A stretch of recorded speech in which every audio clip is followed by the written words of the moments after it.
tonight China and Russia launch the BRICS currency, what will happen? First, the BRICS countries will secretly sign new trade contracts, where exchange values will be set according to the BRICS currency. This will take some time, but once all deals are finalized, they will leave the dollar and start using their new currency. As a result, the value of the dollar will start falling rapidly. Immediately, the whole world will panic. The US, UK, and European stock markets will crash because BRICS represents about 40% of the world's population. And if a rule is made that BRICS countries will only trade in BRICS currency, then Arab nations will also have to sell oil in BRICS currency. This would deal a huge blow to the petrodollar system, making the dollar depreciate even more.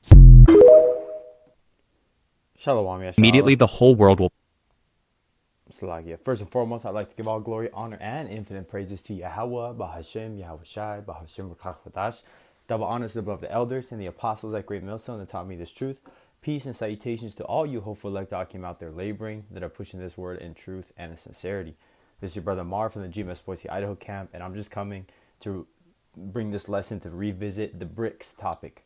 And this video is a little bit out of date, but it was something that, just sparked the spirit for me to do this lesson, because during this video, you notice they only mentioned 5 nations. Well, now there is 10 nations that are a part of the BRICS.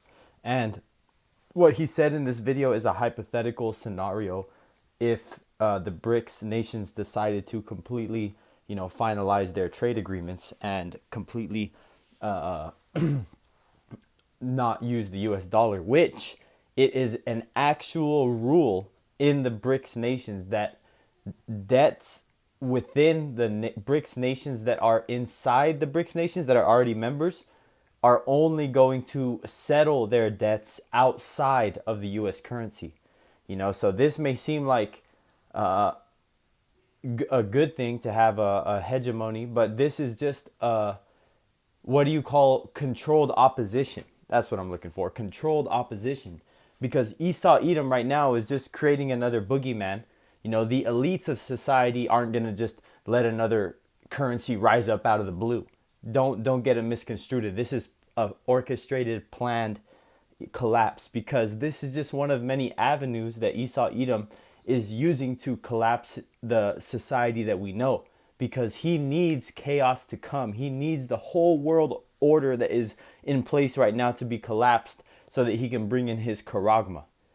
So at the end of the day, ultimately, everybody is going to forsake their money. Everybody is not going to be able to maintain a business when the society collapses, in the sense that the dollar is worthless, because there is going to be a time that society is going to be going, but the charagma is being phased in. So people are still going to be living, they're going to be trading, because the dollar is worthless. So then ultimately, once the charagma comes in, that's going to settle everything. That's going to say whether you're with the system, whether you're against it, whether you want to be a functioning member of society, like they say, is if you get that mark of the beast, that number, that charagma, that digital C-hip inserted underneath your skin or in your forehead.